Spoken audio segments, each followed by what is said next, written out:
Trong những video lái xe vòng quanh Bắc Mỹ từ chặng đầu hành trình cho đến nay, chắc các bạn vẫn nghe nhắc đến cái tên công viên tỉnh bang Sleeping Giant, tức là người khổng lồ nằm ngủ.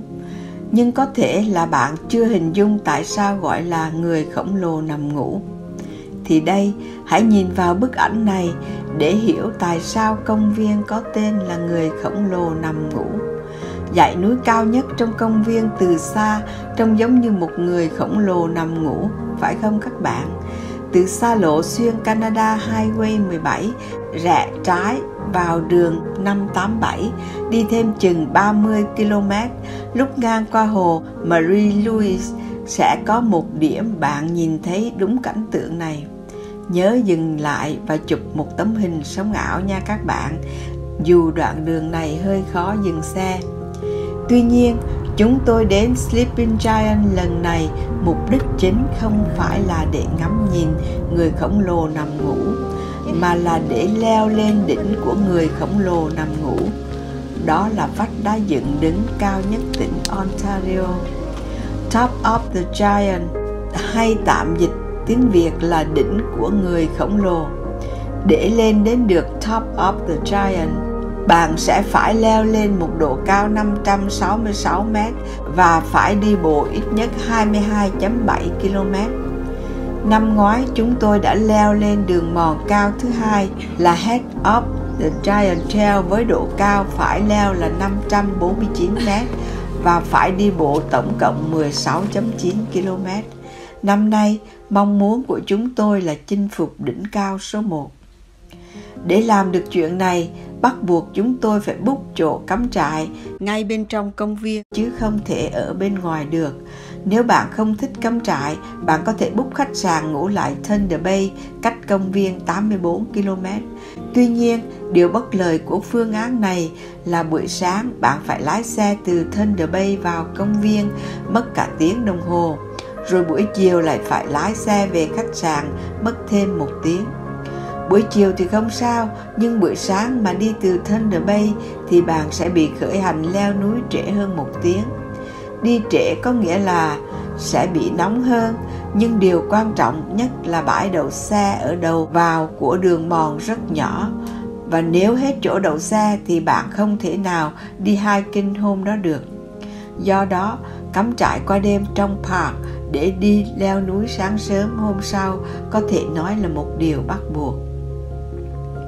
Cũng xin nói thêm cho rõ sự khác biệt giữa trail số 1, đỉnh của người khổng lồ, và trail số 2 là đầu người khổng lồ nằm ngủ. Mới nghe qua thì có vẻ như hai tên đều hao hao giống nhau, nhưng thực sự thì không phải. Đầu của người khổng lồ nằm ngủ chính là đỉnh cao nhất trên cái đầu của người khổng lồ như các bạn đã nhìn thấy trong hình từ xa. Còn đỉnh của người khổng lồ thì lại là một điểm cao khác, cũng là điểm cao nhất, nhưng nó không nằm ngay cái đầu mà ở một vị trí khác, khoảng ngang hông của người khổng lồ nằm ngủ. So với view nhìn từ trail số 2 đầu người khổng lồ nằm ngủ và từ trail số 1 đỉnh người khổng lồ thì đỉnh người khổng lồ hùng vĩ hơn nhiều. Với một vách đá dựng sâu hun hút đến chóng mặt, người gan dạ mấy cũng không khỏi rùng mình khi đứng bên bờ vực này và cảm thấy chừng như cát dưới chân mình đang chảy từ từ kéo mình rơi xuống vực. Chiều 15 tháng 7 cũng là ngày thứ hai của hành trình, chúng tôi đã đến Sleeping Giant Park lúc khoảng hơn 9 giờ tối. Lần nào check-in park cũng trễ, một phần vì mãi chơi trên đường, ghé thăm chỗ này chỗ kia, một phần cũng vì mùa hè trời tối trễ, nhất là ở vùng phía Bắc Ontario. Như ở đây thì ngày còn dài hơn vùng phía Nam như Toronto nữa. Như mọi khi, chúng tôi nhanh chóng dựng lều chỉ trong 15 phút và chuẩn bị ăn tối ngay trước khi trời tối. Đến đây mới biết được một quy định tạm thời của park là không cho nổi lửa, kể cả cho mục đích nấu ăn cũng không được, vì khu vực đang trong thời điểm báo động cháy rừng ở mức cao, trừ bếp ga ra, đuốc và kể cả đèn cầy cũng không được phép dùng. Campsite của chúng tôi lại không có điện, ở đây đa số campsite đều không có điện, mà chúng tôi lại không mang theo bếp ga, nên bữa ăn tối đành phải hết sức đơn giản. Cũng may, cơm nắm lứt bới theo có thể ăn lạnh cùng với muối mè rất ngon, nên việc cấm lửa không ảnh hưởng gì đến chúng tôi. Ăn uống đơn giản thì càng tốt hơn cho sức khỏe để chuẩn bị cho cuộc leo núi thử thách sáng sớm mai. Hello, chào các bạn.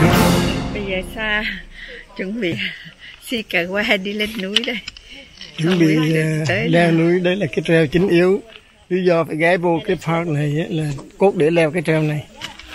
Đó là Top of the Giant. Xem một vòng quanh mọi người cho biết cái parking lot sáng nay nó cũng không có phải là đông lắm.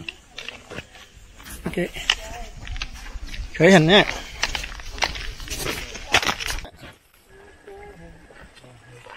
Thấy đường rồi đâu? Đoàn leo núi nha. Đi leo núi, đoàn leo núi. Đây là lần đầu tiên đi camping. Yeah. Đúng 10 giờ 2 phút thì chúng tôi bắt đầu khởi hành.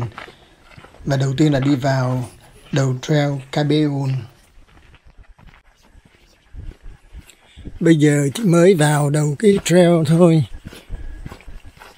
Trời còn khá là im mát mà mọi người còn rất là sung sức.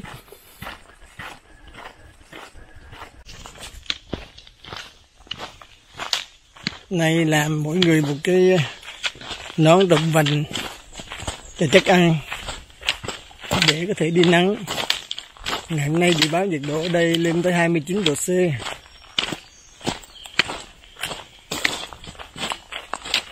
Đi sơ mũi thôi.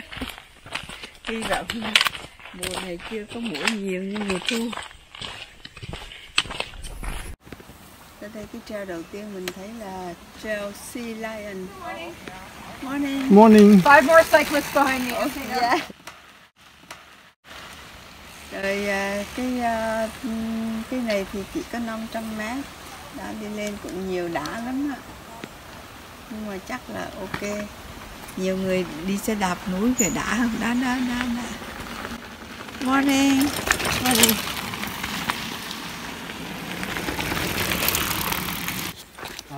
Dọc đường có rất là nhiều hoa dại nè, nó rất là nhiều màu nè, hoa cúc trắng nè, thấy không?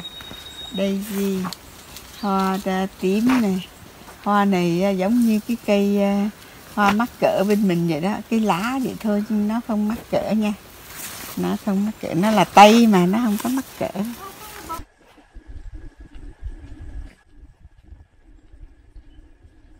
Hôm nay đi cùng tụi mình có thêm 2 chị nữ là chị Hồng Ngọc và Thanh Tâm Ti Ti. Có thêm một thanh niên nữa là cháu Hiếu, tức là con trai của chị Thanh Tâm. Thì cháu đã nhanh chân đi trước rồi.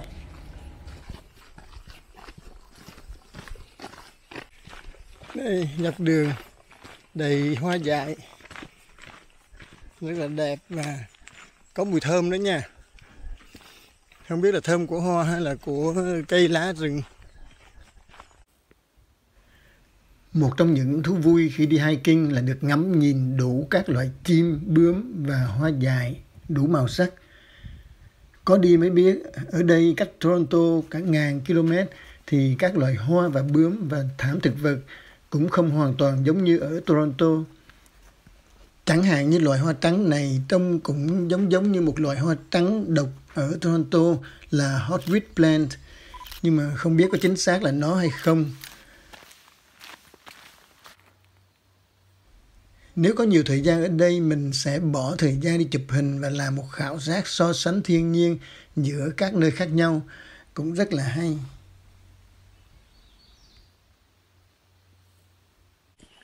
Ở phía sau mình có 2 người đi cắm trại backcountry camping. Thấy là mang đồ thấy ghê chưa? Backcountry camping là cắm trại sâu trong rừng núi. Ở trong đó nó thiên nhiên và hoang dã hơn campsite như tụi mình nhiều đó các bạn. Trong đó thì xe hơi không có vào được, cho nên là cái người cắm trại phải mang tất cả các thứ lều trại, đi bộ hàng chục cây số vào trong đó để cắm trại.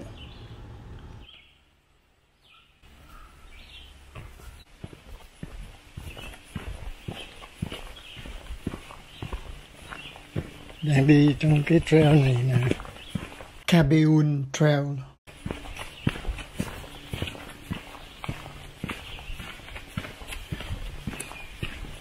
Trail này có bóng cây tương đối cũng mát cho nên cũng đỡ. Nó đi chừng 8-9 cây số thì đến chân núi.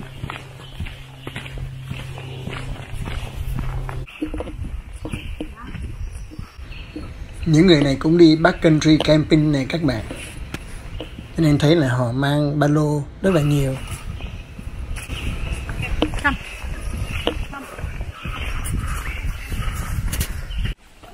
Bây giờ là 11 giờ, hơn 11 giờ, vậy là mình mới đi được có 1 tiếng thôi, hơn 1 tiếng. Và đây là cái cầu số 1 mà mình thấy, cầu bằng gỗ, không có tên, có một con suối đen chảy qua.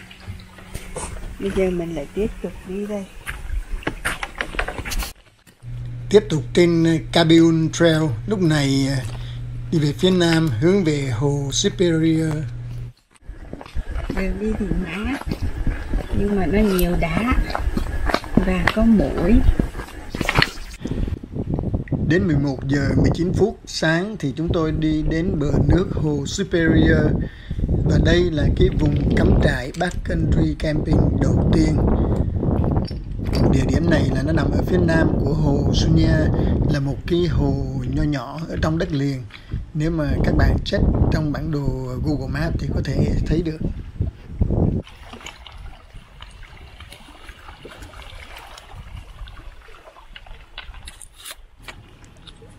Và cũng ở địa điểm này các bạn có thể chạm tay vào nước hồ Superior.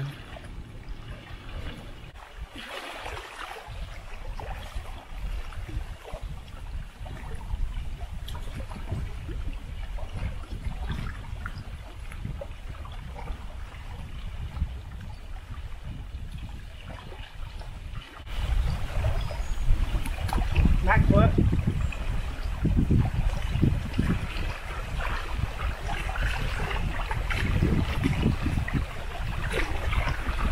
Đây là hồ Superior.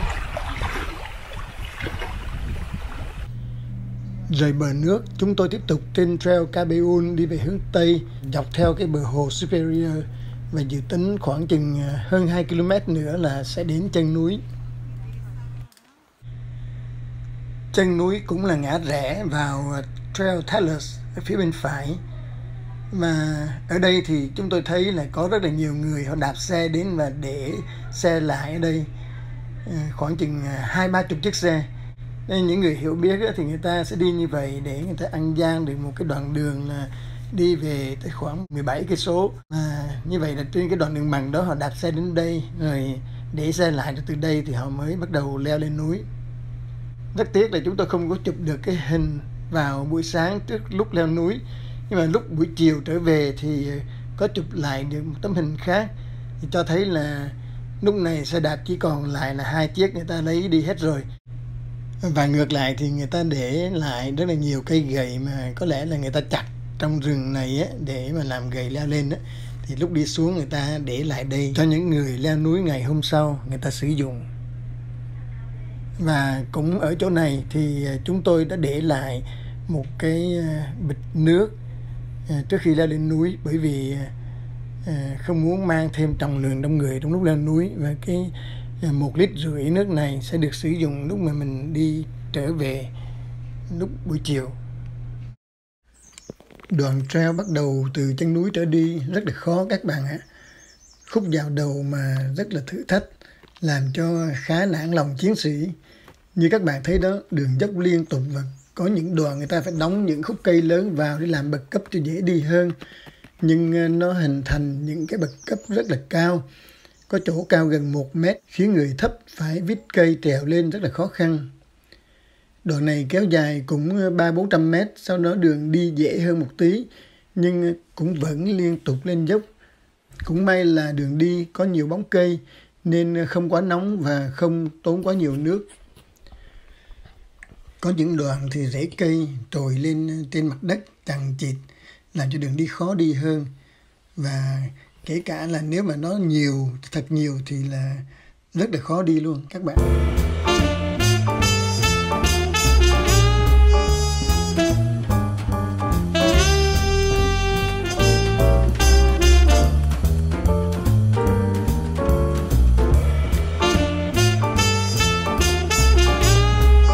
Đoạn kế tiếp thì bỗng nhiên rất là nhiều cây dương sỉ mọc hai bên đường rất đẹp, làm chúng tôi nhớ đến đất nước New Zealand, khắp nơi cũng có nhiều dương sỉ như vậy đó.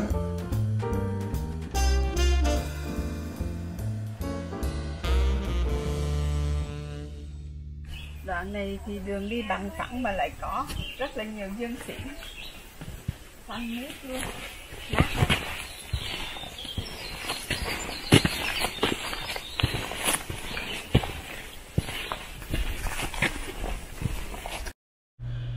Đến hơn 1 giờ thì chúng tôi dừng lại để ăn trưa giữa lưng chừng núi. Đây, ăn trưa của mình là mình ráp gạo lứt với trứng ngải cứu, cái miếng bột gạo lứt á, bột mì gạo lứt với trứng ngải cứu.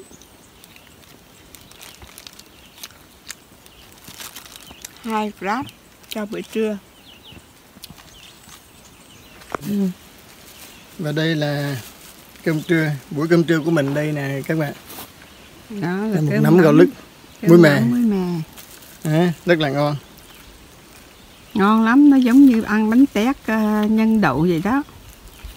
Rất là ngon luôn. Vừa ăn. Ok ha. Ăn trưa xong thì tiếp tục đi tiếp.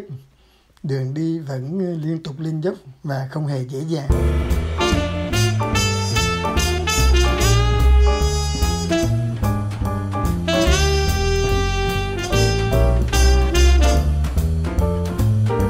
Mình đi nãy giờ là khởi hành từ 10 giờ ấy, bây giờ 1 giờ 20 là 3 tiếng 20 phút rồi. Mà xem chừng là vẫn chưa tới chân núi nha. Đường đi lên còn khá là chông gai dù là chưa tới chân núi. Nếu mình tới chân núi thì còn 3 cây số 3 nữa lên tới đỉnh. Mệt quá thân ta này rồi, ngồi xuống đây thôi. Chắc mình cũng không lên nổi cái đỉnh đâu. Đại vài tấm chụp thấy cái hình nước ở dưới kìa, giống như cái Grand Canyon á. Rồi bên kia hồ cũng là Superior luôn, đúng không? Superior. Rồi cái dưới đó là có vũng nước. Đây là cái vực bên dưới. Gọi là cái vực. Đây là một cái chỗ dừng chân nửa chừng thôi.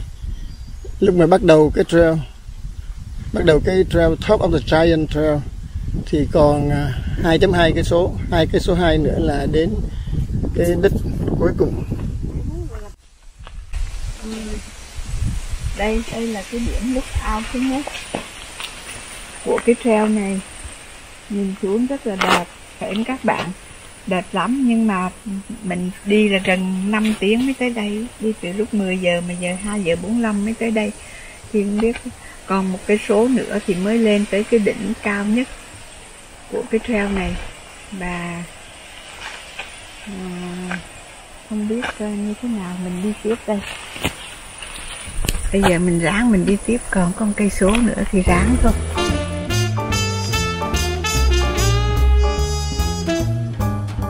Đây là đường lên một cái đỉnh lookout khác, một cái điểm lookout khác này các bạn.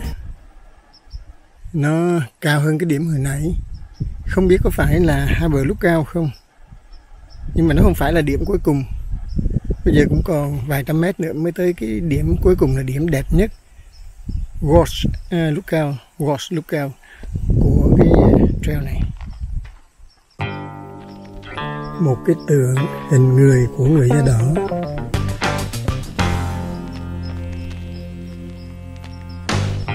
nhìn ra giữa hồ Superior. Và đây, Top of the Giant. Cuối cùng chúng tôi đã lên tới đỉnh lúc 3 giờ 46 phút. 3 giờ 46 chiều 16 tháng 7 năm 2021, ước mơ của chúng tôi đã trở thành sự thật. Chúng tôi đã đặt chân lên Watch Lookout, là điểm cuối cùng trong Top of the Giant Trail, vách đá dựng cao nhất tỉnh Ontario, Canada. Đứng ở đây nhìn xuống hồ Superior, xuyên qua vách đá dựng sừng sững của núi Sleeping Giant, cảnh thiên nhiên vô cùng hùng vĩ và đầy uy lực. Xin cảm ơn chị Hồng Ngọc, bạn Thanh Tâm và cháu Hiếu đã tham gia cùng chúng tôi trong chuyến đi này và góp phần giúp cho mơ ước bao lâu nay của chúng tôi trở thành sự thật.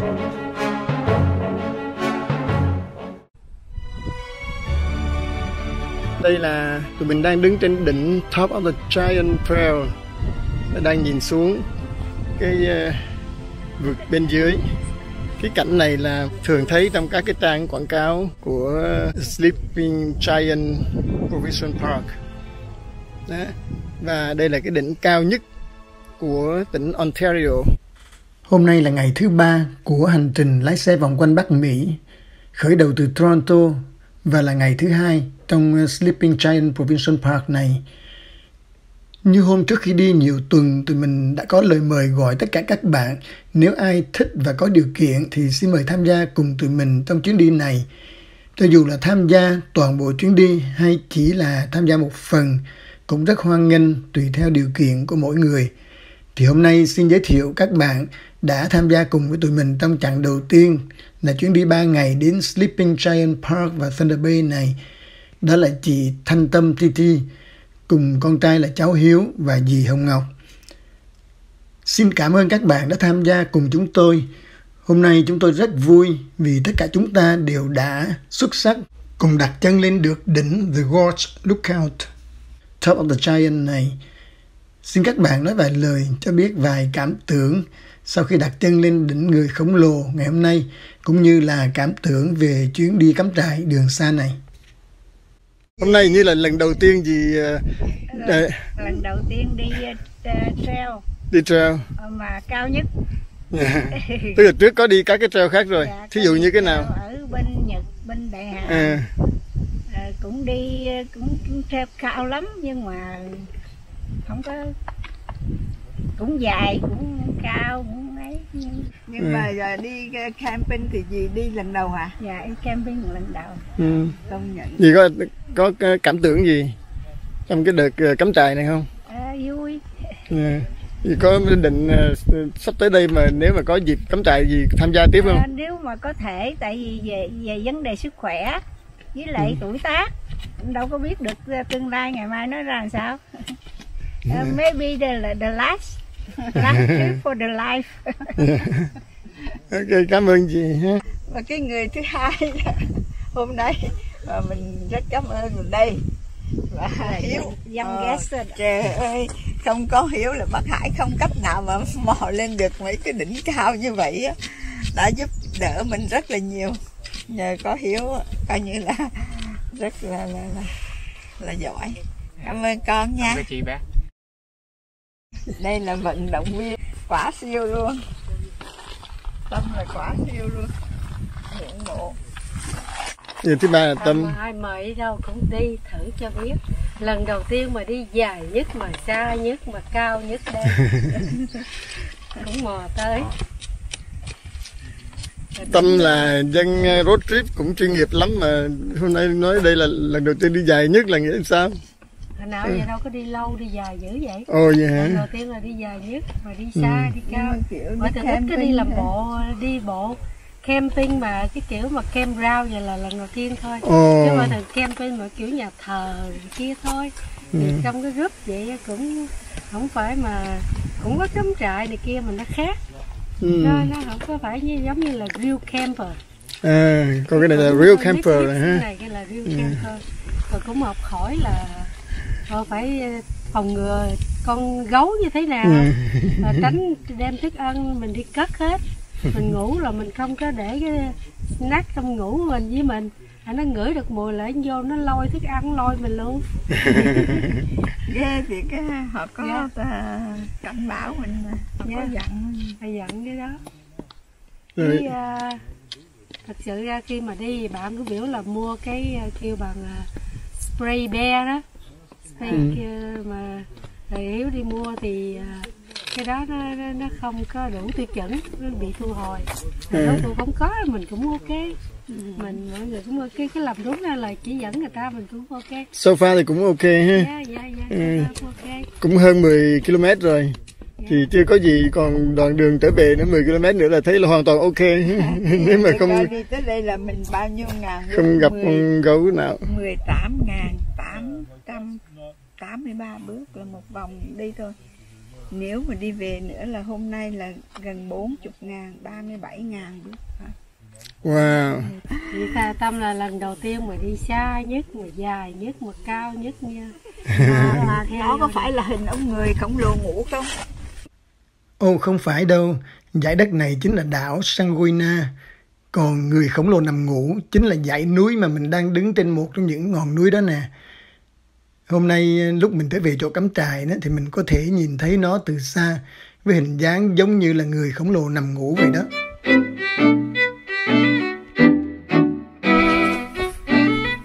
Bây giờ bước xuống gần cái vực hơn tí nha, để mời mọi người ngắm một lần nữa cái cảnh của cái vực này nha. Cái chỗ này nó cũng hơi khá là nguy hiểm, tại vì cát nó trơn, có thể mà nó trượt cái cũng hơi căng đó nha.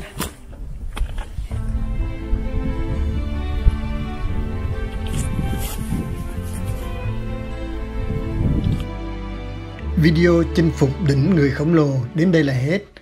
Mời các bạn theo dõi tiếp tập 7 là Hậu Top of the Giant, đường đi xuống núi, và đêm thứ hai ở Sleeping Giant Provincial Park. Cảm ơn các bạn đã theo dõi và xin chào tạm biệt.